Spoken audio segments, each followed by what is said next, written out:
Hello, welcome back to Survival Saturday with Johnny Tiger on February 13, 2021. Now, some of you are wondering, well, if it's Survival Saturday, why are we set up in the kitchen like we are doing a Toy Thursday? Because today, rather than showing you some new moves, talk about some new principle, I'm going to go back to basic and give you a quick tutorial of basic understanding of some of the terminologies you might come across when you are shopping for a new knife. There will be no cutting test, there will be no destruction test, there will be no cutting or stabbing or chopping demonstrations. We are going to stick to the bare essentials today. We're going to stick to talking about terminologies, and I'm going to show you various examples of what I'm talking about. Uh, for those of you who are into knives, you will already know a lot of this stuff. So you can either skip the video or you can play a little game with yourself. When I hold up a knife, you can, in your head, or you can say out loud what you think that knife type is, and then you will find out if you're right or not when I give you the answer. But what I'm hoping for is for new starters, new collectors, and new martial artists who's just beginning to starting the knife collection, who's just beginning to shop for their um, life companion, that self-defense companion they're going to carry around with them for a long time, or for people who might want to buy knives for their loved ones as a gift. I know it's a little bit close to Valentine's Day, so maybe a little bit too late for this video for this year. But at least if you keep these things in mind, next year, next Valentine or birthday or Christmas, when you're shopping for knives for your husband, boyfriend, girlfriend, father, brother, you wouldn't feel so lost as to you're not sure what to get them, what's good, they what do they like, what do they mean when they say they prefer a karambit, what do they say when they say they only like cookeries. At least after today's video, you'll have a basic understanding of what they're talking about, and you can speak the same kind of language that they do, and you can hopefully get them the things they like.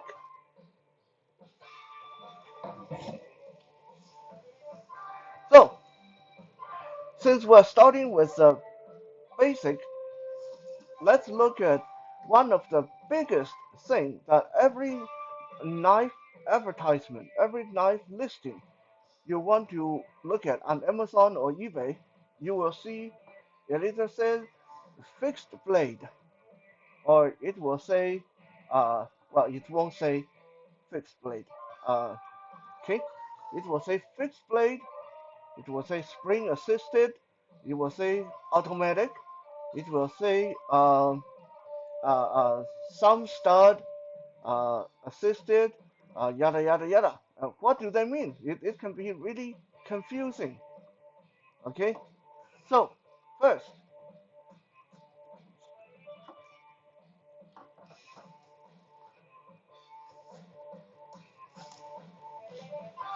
if you say that this is a fixed blade knife, you are correct. Fixed blade, all it means is the blade is fixed in place. It's one piece. The knife is one piece. It doesn't have a moving part. It doesn't require you to do something to make the blade uh, jump out, pop out, swing out. All you have to do is pull it from the sheath, and it's one piece of metal. It's a fixed piece of metal. It's a fixed knife, fixed blade knife. That's all it means when they say fixed blade. Of course, the opposite of fixed blade is switchblade.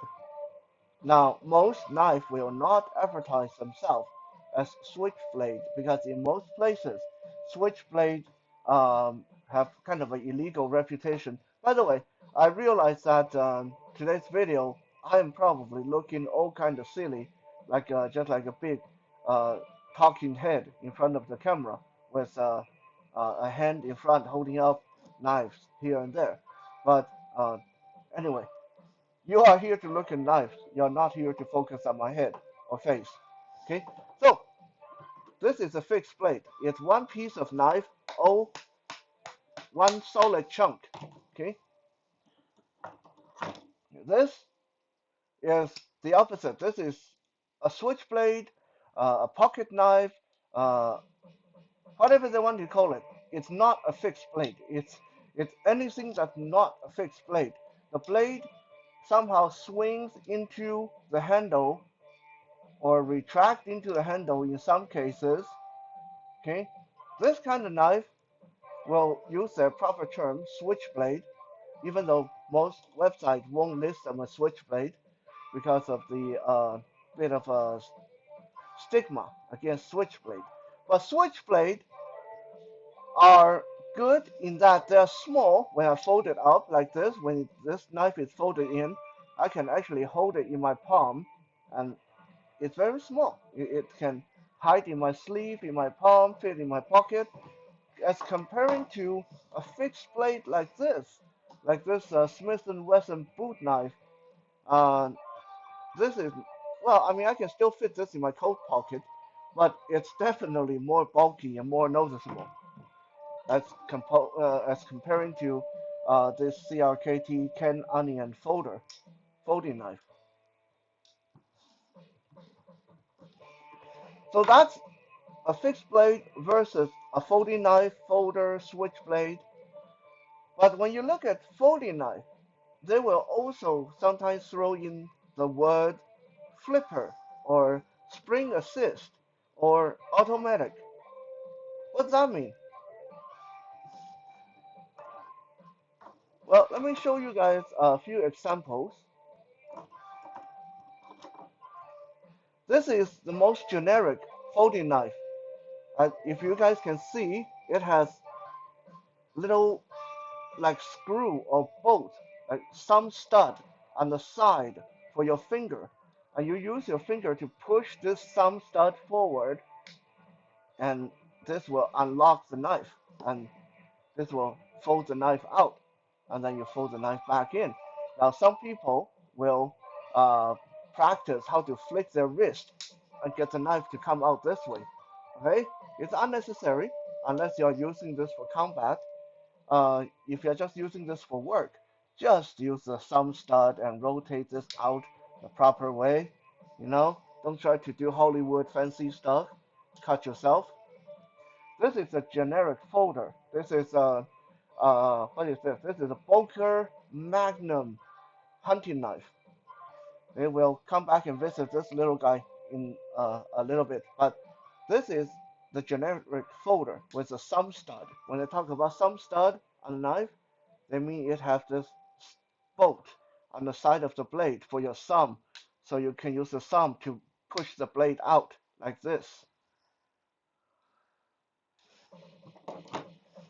Another kind of folding knife, is flipper. And what is a flipper? Flipper is like this CRKT can onion here.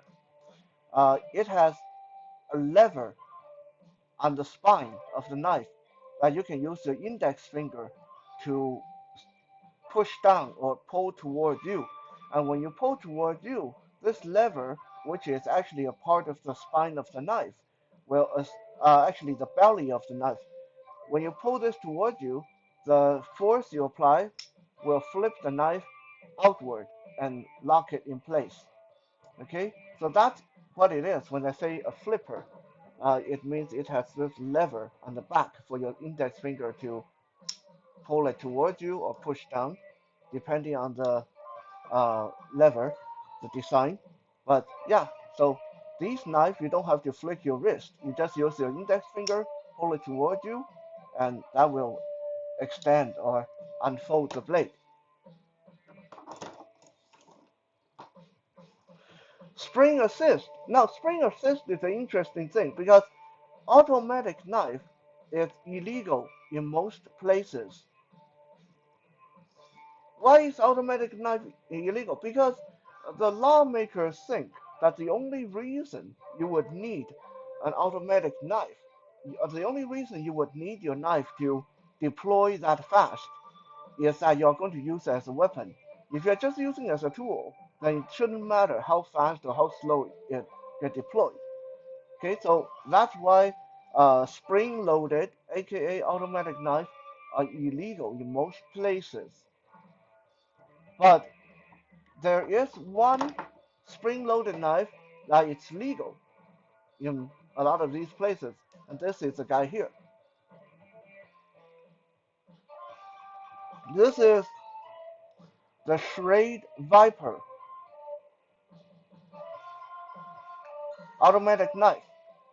Okay, this is also, let me quickly go through this. This is not a folding knife. This is called an OTF knife. What is an OTF knife? If you look at the blade, when it come out the front. It shoot out the front like that. Okay, that's a out the front OTF knife, just like a box cutter.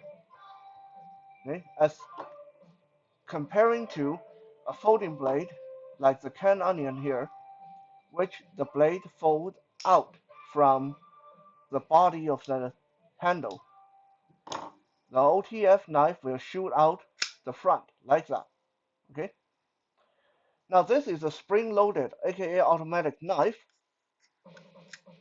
Because if you look at my finger, when I pull this knife back in and let go, pull it in and let go, pull it in and let go, you can see there's a spring in there that propels the blade forward to lock it in place.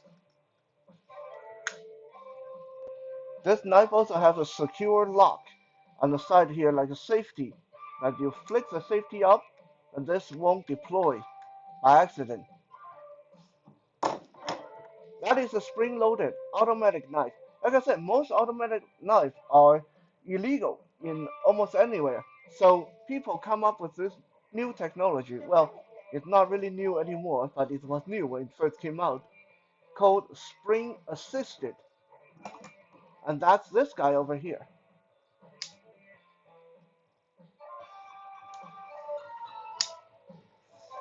It still looked like automatic. I know. On the screen, it looked like an automatic knife. But let me show you why it's not an automatic. Because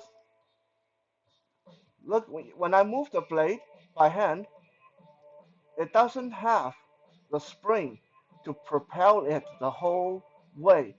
So the spring actually is only the first quarter, like this part. When the knife first starts to open, that's where the spring is. That's where the spring is. But once you get to the halfway point, there's no spring. So it doesn't count as a fully automatic knife. This is at the most, it's called a spring assisted knife.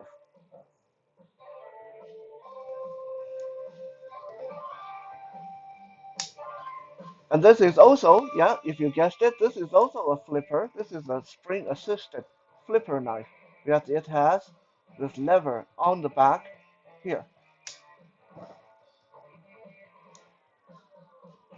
And that is the Tech Force Karambit I brought home with me when I visited my beautiful, intelligent girlfriend in California.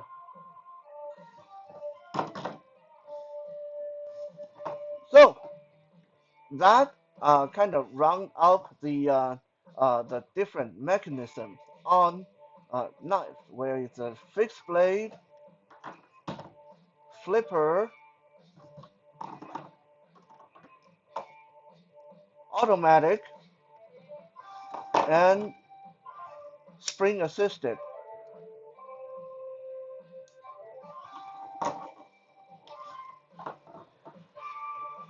Now let's talk about lock. For folder, for switchblade folding knives, there are several different kind of locks. And let me caution you, when you're buying a knife, make sure it has a lock on it. Okay? Don't just assume it has. If it doesn't say it has what kind of lock it is in the description, if you can't tell on the picture, don't buy it. Okay? Don't just assume it has one. There are folding knife, a lot of Swiss Army knife, for example, do not have lock on the knife. What does it mean when I say do not have lock on the knife?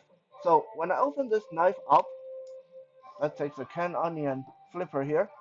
When I open this up, I can tap on it and it's not going to close. I can put some force on the blade and it's not going to close by accident. I do not want this to close by accident, right? If I'm holding onto the knife and this blade suddenly closes by accident, it cuts my finger off, okay? I don't want that. Now, some Swiss Army knife, they don't have lock. They don't have lock. So when you open them and use them, yeah, you can use them like any other knife, but if you apply pressure the wrong way, see what happens? The knife folds in. When you least expect it, the knife will fold in like this. Okay, I got cut a lot of time when I was a teenager because of that. So be careful when you're buying a knife. Make sure it has a good lock on it.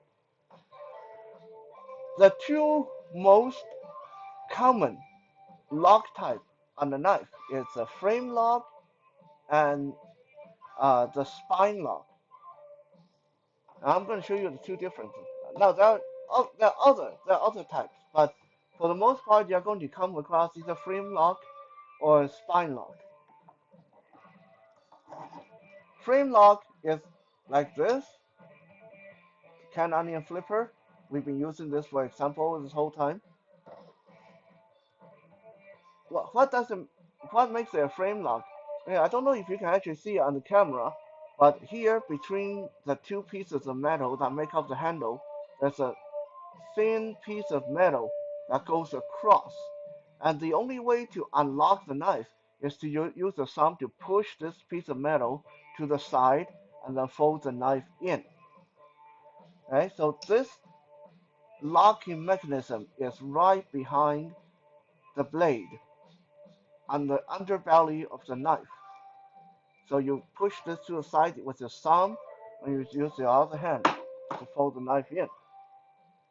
That's a frame lock. The lock is in there, in the frame of the handle. What is a spine lock? Spine lock is like this Boker Magnum hunting blade here. If you look at the belly, there's no locking mechanism in there. So to unlock this knife, there's a piece of metal along the spine of the handle right here in the center that you can push down. Once you push this down, this unlocks the knife. You can fold it in. Extend, push down the part on the spine, and fold it in. Personally speaking, I prefer frame lock knife. A lot of people, especially people who are new to knife, they hate frame lock because it takes a lot of practice to get good at this thumb thing to move this uh, piece of metal to the side with your thumb. And when the knife is new, it's really stiff. It kind of hurts a little bit. But I like it because it's more secure, in my opinion. Spine lock, it's easier to unlock when you're new because there's a very clear spot there on the spine. You just push this down like a button. Okay, you push this down like a button, and the knife loosens up for you to fold in. But the problem is when you're gripping the knife hard, sometimes your palm will dig into that button and unlock your knife by accident. Okay, so you gotta be careful with a spine lock knife.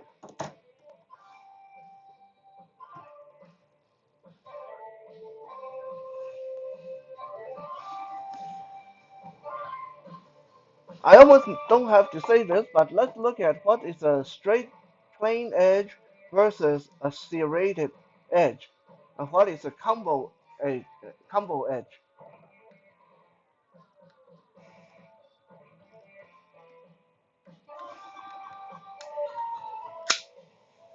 Taking our straight viper here, this side where it's straight across sharp, very fine, very sharp, very straight.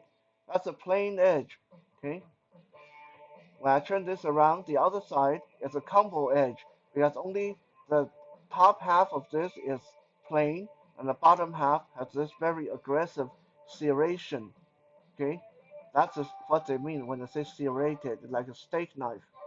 And combo edge just means half and half. Half of it is serrated, half of it is plain.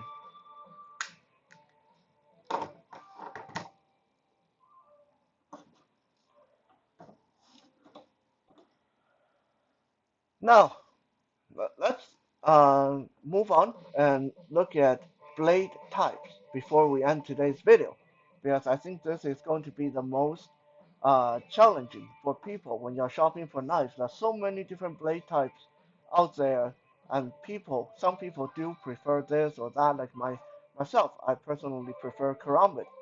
I have a friend who prefer kukri. So you need to know what is what if you are going to pick the perfect gift for your loved one.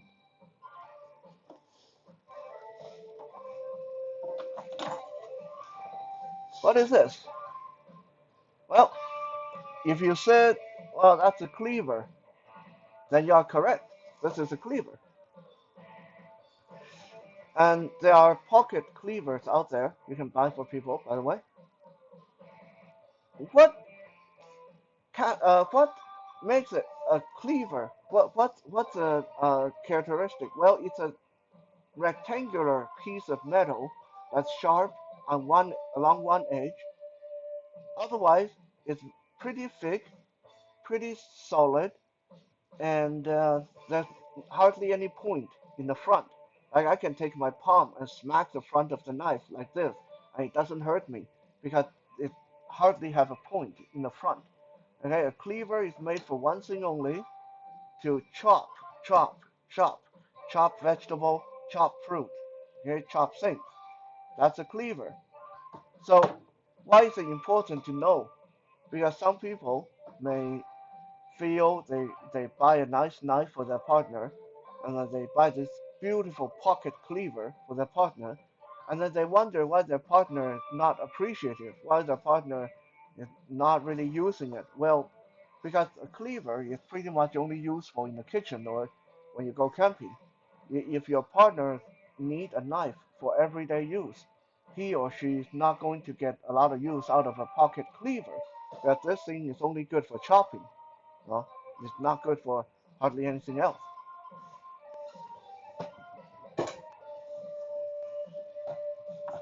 Next, we have seen this bad boy before.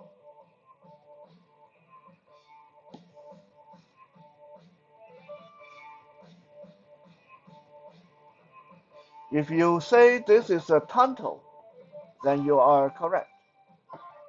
This is a cold steel uh, GI tanto,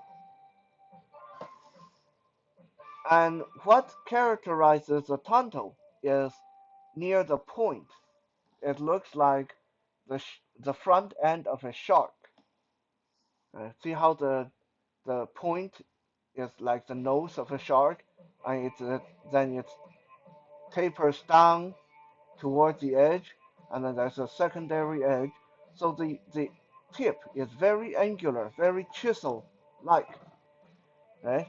Tantos are great. They're one of the best stabbing tool in the world.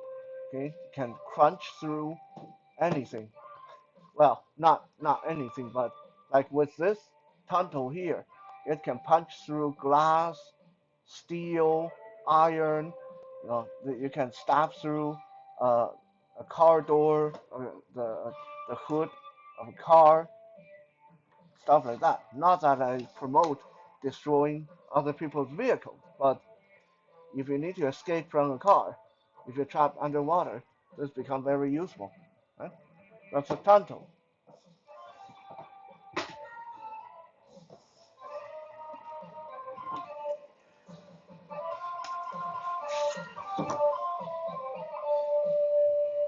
How about this one? Some people probably say it's a machete, and you are close. You're close. it can be considered a machete, but this is actually a kukri. What makes it a kukri?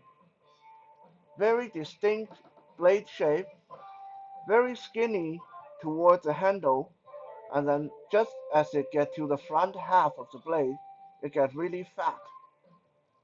Okay? It has this wasp waisted shape. So for people who are blind, let me explain kukri. If you guys don't know what it's shaped like, pretend that your hand and your forearm is a blade. So the blade would start from the middle of your forearm, and if you take your finger and trace along your forearm, how it's pretty straight, so that's a blade close to the hilt. And then when you get to the halfway of the blade, it's like getting to your hand, where the blade flares outward and forms a much fatter blade like that. And that's a kukri. Why do some people like kukri? Because kukri are like hatchet. They're like hammers.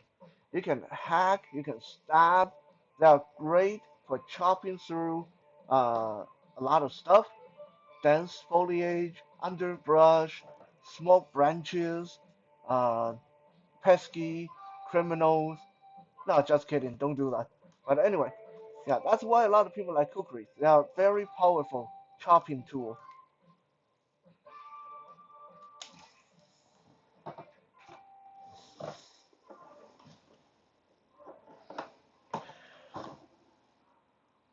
How about this? This, for people who are not into hunting, this type of knife is called a gut hook. What makes it a gut hook is this hook back on the spine of the knife. There's this hook on the spine of the knife. And this is actually sharp. There's a small blade inside the hook. So this is for hunters. You cut a hole in the belly of the carcass and you get this hook in there and then you pull this down and this will open up the chest cavity for you to clean the animal. That's a gut hook.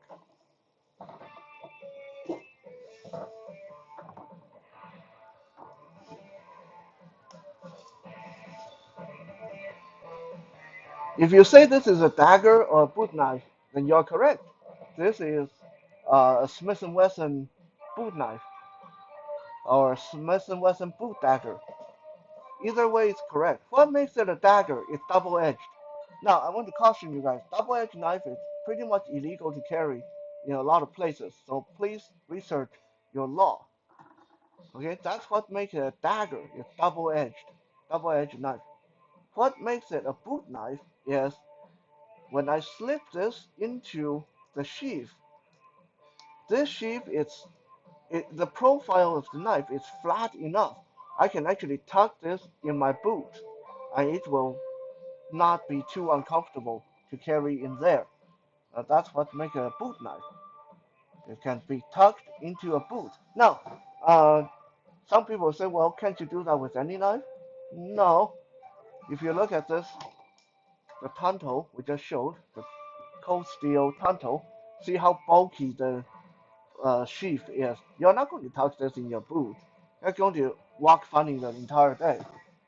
But with this Smith& and Wesson boot knife, it's skinny enough, it's flat enough that it goes into the boot, no problem.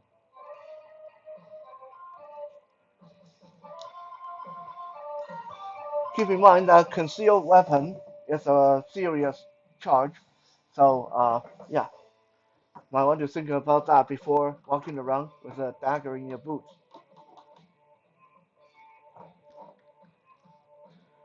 Since we have this thing here, if you say dagger, then you're correct. The Schrade Viper is definitely a dagger with its two edges and a spear point configuration. This is definitely classified as a dagger.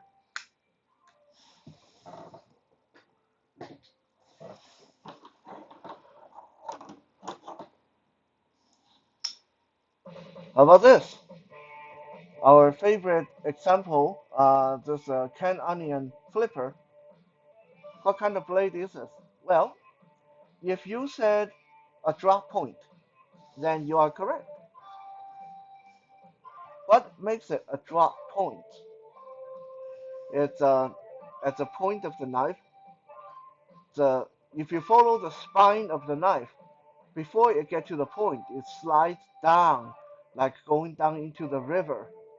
Like imagine the spine of the knife is a dry land, and you walk, you walk, you walk, and then you slide down into the river before you get to the point, and you drop off to the point.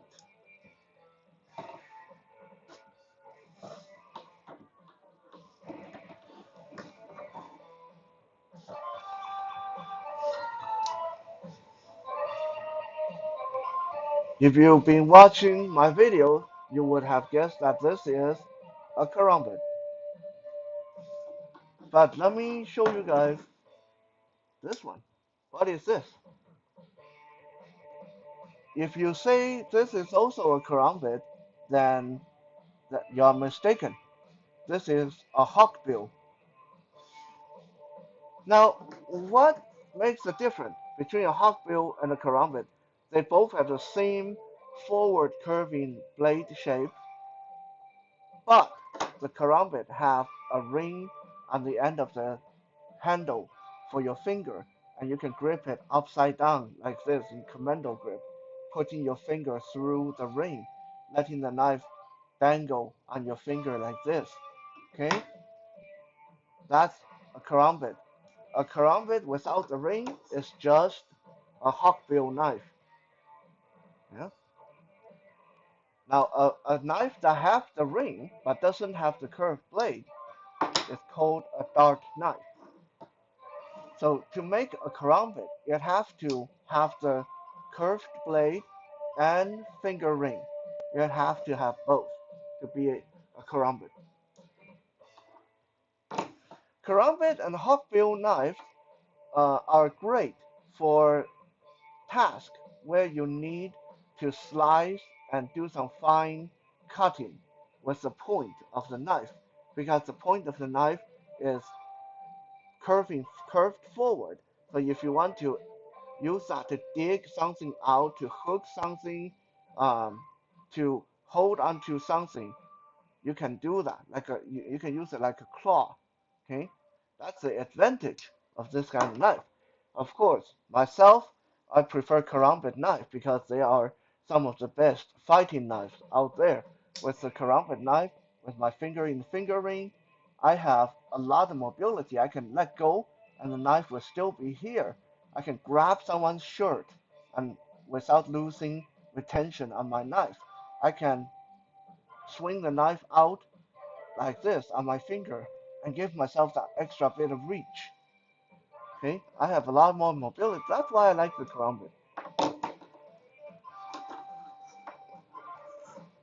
So, quickly now, if you are shopping for a knife and you have a partner or you have someone you want to buy a knife to, they say, "Oh, I prefer karambit. I prefer karambit." Then you need something like this.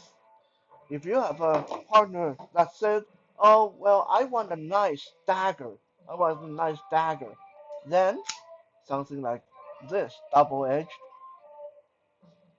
sharp, lethal looking, illegal, probably. If they say, "Well, I want a boot knife, something I can tuck in my boots," then you want to look for something with a slim profile, like this.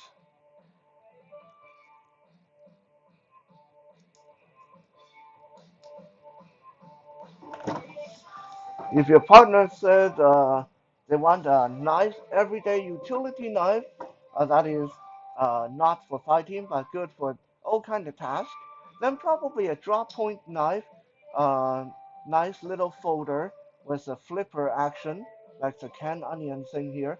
I really highly recommend it. It's a nice knife. If you have someone who say, "Wow, I just totally am into tantals. I love tantals, nothing but tantals," then something like this: aggressive shark-like profile, triangular or angular chisel-like tip, that can stab, poke, crunch through almost any kind of material. And if you have someone who say to you, hey, I really can use a cleaver, a pocket cleaver, then you want to look for something like this with a blunt, uh, angular, rectangular blade, whether it be fixed blade or folding knife, something that they can do a lot of chopping with. Now, if your friend is a hunter and they say, I want a good hunting knife with a gut hook, then you want something like this with a hook on the back, with you can hook and open up the body cavity of a prey. Last but not least, if you have a friend who have some fantasy about being some jungle surviving ninja and they like cookery, then you get them something like this. Very skinny profile near the handle and then get super thick, super fat near the tip. That's a cookery.